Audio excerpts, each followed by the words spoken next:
السميع العليم من الشيطان الرجيم. بسم الله الرحمن الرحيم. الحمد لله رب العالمين، والصلاة والسلام على أشرف المرسلين نبينا محمد وعلى آله وصحبه وسلم وبعد. My dear brothers and sisters in Islam, on Tuesday after Maghrib we promised that we have a spiritual preparation for Ramadan.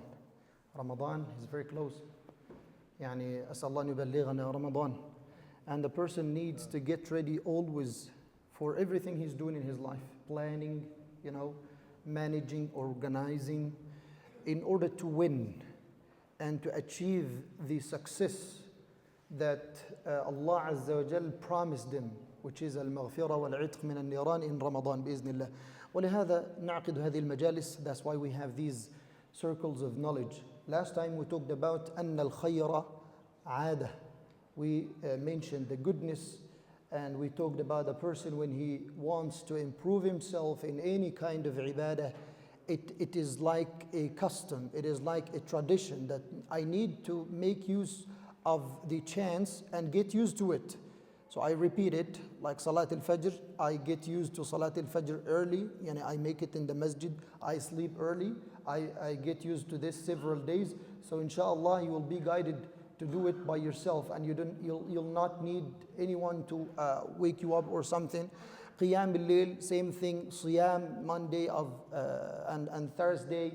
Qira'at al-Quran, increasing of Qira'at al-Quran, when you increase in the recitation of the Quran. Tadabbur al-Quran, the meditation and focusing and reflections of the verses of the Quran, that you make use of the chances and you get used to do this. So this is aada. That's going to be your tradition. It's going to be your lifestyle.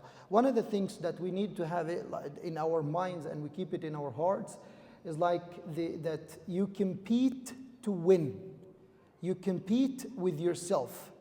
That from now I start competing with myself to demolish and compete the shaitan, to defeat the shaitan, so that I can win, so that I can get rid of the evil parts of myself.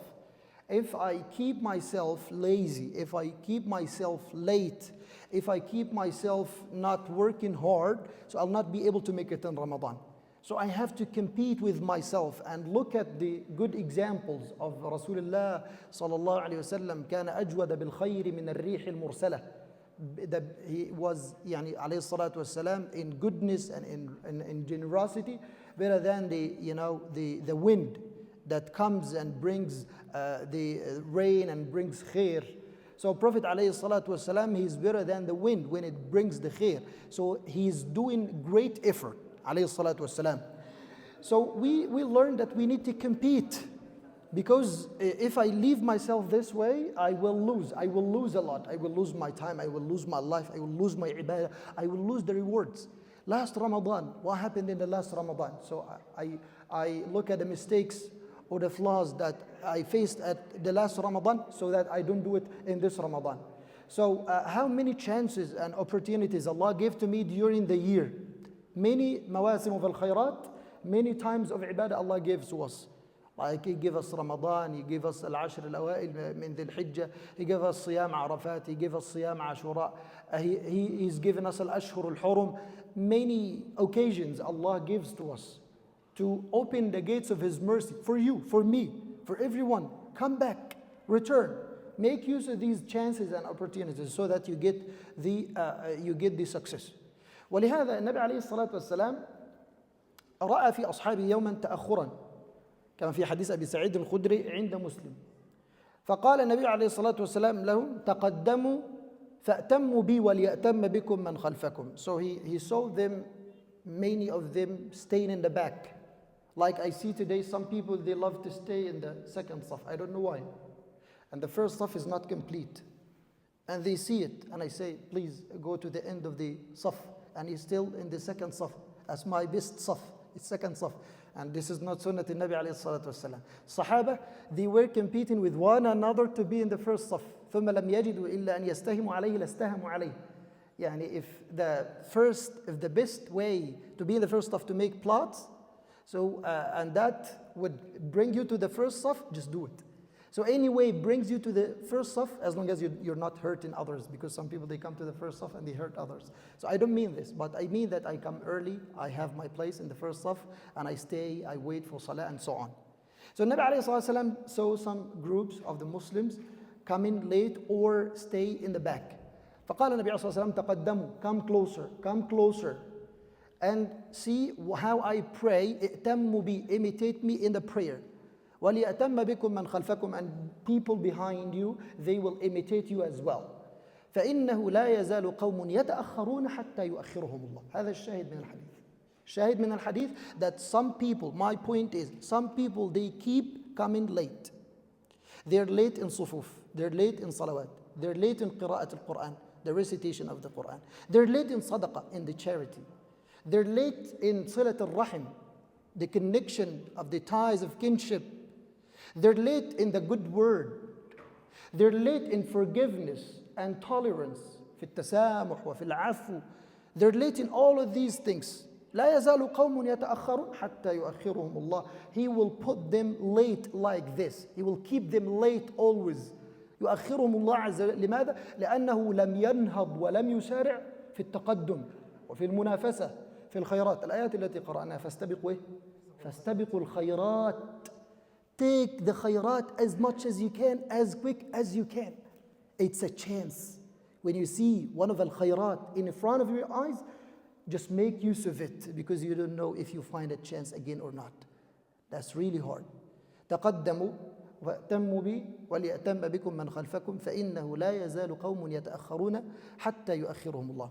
One of the things, احنا لابد أن نفهم هذه الحقائق. احنا في شهر رجب وقادم علينا شهر شعبان، ثم من بعده شهر رمضان. العلماء يقولون كما قال ابن رجب رحمه الله في لطائف المعارف، قال العلماء شهر رجب هو شهر البذر.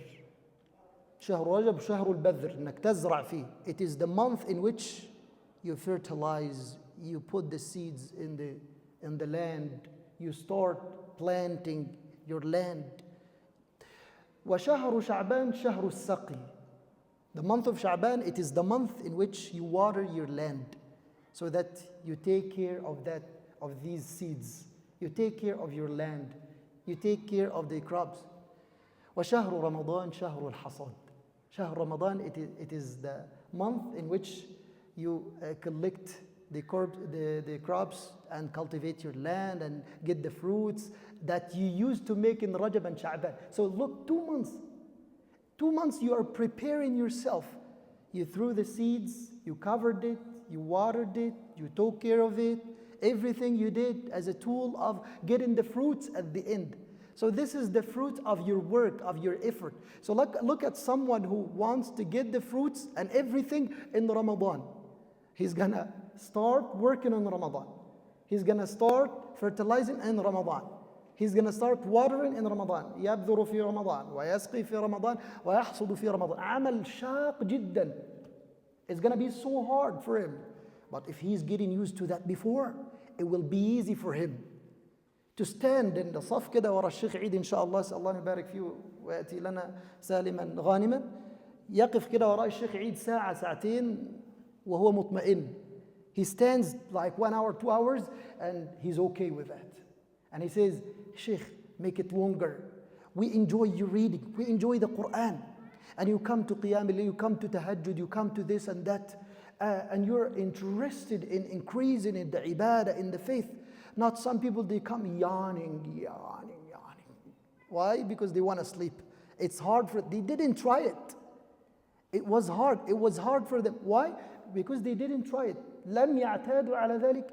فلهذا يتعب الإنسان ويكسل وهكذا. من الأمور التي يجب أن نحرص عليها أن تحرص على تقديم أفضل ما عندك في هذه الأيام حتى القدوم على شهر رمضان وحتى الدخول في شهر رمضان. That you give the best you have, the best effort you have, you show it these days. وحديثنا في ذلك ودليلنا في ذلك حديث أسامة بن زيد عند الإمام النسائي رحمه الله تعالى بسند صحيح أنه قال يا رسول الله لم أرك تصوم في شهر مثل ما تصوم في شعبان. So I've never seen you fasting in a month like the fasting you make in Sha'ban. So what's the reason? فقال النبي عليه الصلاة والسلام ذلك شهر يغفل الناس فيه أو عنه بين رجب ورمضان وهو شهر ترفع فيه الأعمال إلى الله فأحب أن يرفع عملي وأنا صائم. So for two reasons I work hard, because some people they make great effort in Rajab.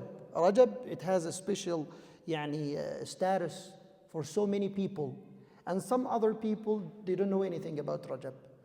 So for some people they know that Rajab is sacred month, so they work hard, they fast. We have a lot of people fasting during Rajab. May Allah accept from everyone. When it comes to Sha'ban, some of them they get lazy. يكسلون وهكذا. فالنبي عليه الصلاة والسلام يقول لك I make this أصوم وأجتهد في الصيام في شعبان because people they become heedless regarding this month. So I want to make great effort in this month between the 2 months Rajab and Ramadan. And for the second reason is that this month ترفع فيه الأعمال إلى الله, the deeds of the whole year from the Ramadan, last Ramadan till this Sha'ban, all of the deeds of the year will be raised and ascended to Allah Azza wa Jal. And He knows everything. He knows your deeds. So Prophet ﷺ says, so I do so because I want to have my deeds ascended to Allah Tabaraka wa Ta'ala in the best way, in the best manner, which is under the case of Siyam, while I'm fasting. وهذا رفع للأعمال السنوية وهناك رفع أسبوعي وهناك رفع يومي. الرفع اليومي الملائكة الذين يأتون يتعاقبون فينا ملائكة بالليل والنهار, والرفع الأسبوعي اللي هو يرفع يوم الخميس وهكذا. هذا رفع سنوي. جميع الأعمال أعمال السنة ترفع في شهر شعبان. So شهر شعبان is a month I work hard so that my deeds, best deeds, I give the best of myself, I show the best of myself, the best I can give regarding the deeds and the good deeds, so that Allah Azza wa Jal accepts from me. One of the things that we need to keep in mind, do not be one of the heedless. لا تكن أبدا من الغافلين. لا تكن أبدا من الغافلين. يغفل عن مواسم الخيرات ويغفل عن الأيام التي ترفع فيها الأعمال إلى الله ويغفل عن العبادات. So do not be heedless regarding the good deeds, the good times, the good opportunities that Allah Azza wa Jal gives to us. Because working in the times of heedless, of the hidden times, or the time in which people are occupied with some other stuff, when you make ibadah at that time, you get great reward. You get great reward. That's why the best ibadah, the best salah after salat al-faridah and after salat al-ratiba, salat qiyam al-layl. It's the best time you pray during the mid of the night, the last third of the night. Why? Because many people are sleeping. And you woke up. You woke up to make dua. You woke up to pray. You left everything. The warm place, the warm bed, and the warm cover. Everything was beautiful. You left all of that. And you're cold, and you did not get the enough rest, the enough comfort in order just to make dua, to make sajda, to make rak'ah, to read Quran, to raise your hand and to lead Allah Azza wa Jal and ask Him for what you need. You talk to Allah تبارك وتعالى. قال النبي عليه الصلاة والسلام كان في حديث عمرو بن عبسة عند مسلم قال رسول الله صلى الله عليه وسلم أقرب ما يكون الرب من العبد في جوف الليل.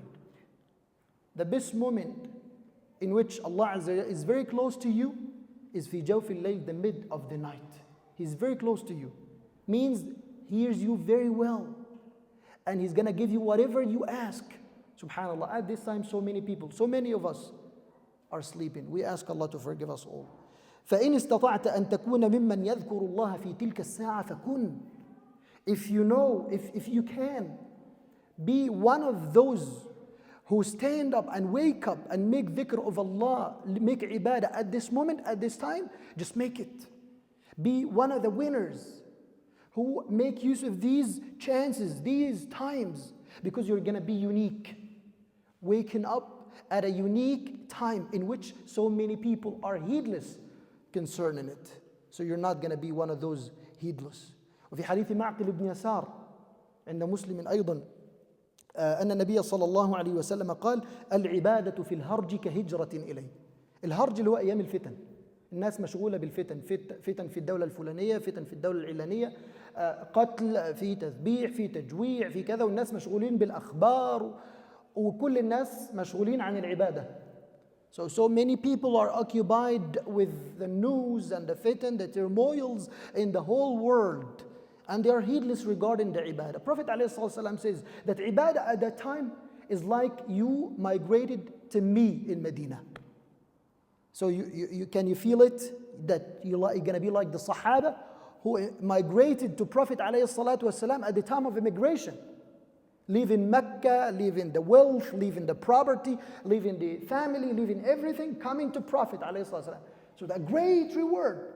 So that is a great reward when you make ibadah at the time in which people are not, focusing, are not paying much attention to the ibadah, to salah, to sadaqah, to this, to that, and they're occupied with dunya. When you increase in your ibadah at that time, Allah Azza wa Jal gives you the best. So we do the ibadah at these times or at these moments in which people are occupied with the matters of dunya because it's great reward. Another thing, لأن الله عز وجل يدفع عنا البلاء بعبادة هؤلاء الصالحين. بعبادة هؤلاء الصالحين الذين يمكثون في المساجد ويقومون الليل ويقرؤون القرآن ويصومون ويتصدقون. يدفع الله عنا البلاء بعبادة الصالحين. وإن الله تبارك وتعالى لا يدفع بالرجل الصالح الفتنة عن أهله وماله وولده والناس أجمعين. That Allah Azza wa Jal protects Muslims, believers, when it's time of turmoil, when it's a difficult time, because of the ibadah of that good brother, because of the salah of that righteous person, because of the reading of Al-Quran, because of Qiyam al-Layl, because of the sadaqah. So those few of you who come to masjid, Allah Azza wa Jal could protect the ummah because of this number, because of people similar to you in different masajid, in different countries. They left everything, they came to masajid, they started to make the ibadah, and at the same time they go and work and they come back and they still are not occupied with the matters of the dunya. So you become a reason and a shield for the ummah. Wallahi, you become a shield for the ummah, and we have this a lot in the history. And Allah says, وَلَوْلَا دَفْعُ اللَّهِ النَّاسَ بَعْضَهُمْ بِبَعْضٍ لهدمت صوامع وبيع وصلوات ومساجد يذكر فيها اسم الله كثيرا. This confliction that we have between al-haq and al-batil, al-khair and al-shar, the goodness and evil, Allah Azza wa Jal protects us from the evil because of the good deeds, because of the sujood, because of the salawat, because of the dua, because of the sadaqat, because of the umrah that some people make, because of the hajj that some people make, because of the da'awat, because of all of these things, that Allah protects us from this destruction, from the evil, from the corruption. And if there is no ibadah, the whole world will be corrupted and will be destructed. وَإِن تَتَوَلَّوْا يَسْتَبْدِلْ قَوْمًا غَيْرَكُمْ ثُمَّ لَا يَكُونُوا أَمْثَلَكُمْ. If you stay away, if you turn away from the deen, Allah Azza wa Jal, He replaces us. And He is going to bring a better generation, better people. نسأل الله عز وجل أن يستخدمنا وأن يستعملنا ولا يستبدلنا. نسأل الله عز وجل أن يردنا إلى دينه مردا جميلا. اللهم خذ بنواصينا إليك أخذ الكرام عليك. اللهم أعنا على ذكرك وشكرك وحسن عبادتك. اللهم إنا نسألك صدق التوكل عليك وحسن الظن بك. اللهم ردنا إلى دينك مردا جميلا ننصر به الدين ونرفع به راية الحق يا رب العالمين. اللهم تب علينا لنتوب، ربنا اغفر الذنوب. اللهم بلغنا رمضان وأعنا على الصيام والقيام وصالح الأعمال، وأعنا على قراءة القرآن وتدبره وفهمه والعمل به يا رب العالمين. اللهم أنجي إخواننا المستضعفين في كل مكان. اللهم أنجي إخواننا المستضعفين في فلسطين وفي السودان وفي شتى بقاع الأرض يا منان، وارفع مقتك وغضبك عنا وتب علينا توبة ترضيك عنا. وصلى اللهم وبارك على نبينا محمد وعلى آله وصحبه وسلم والحمد لله رب العالمين.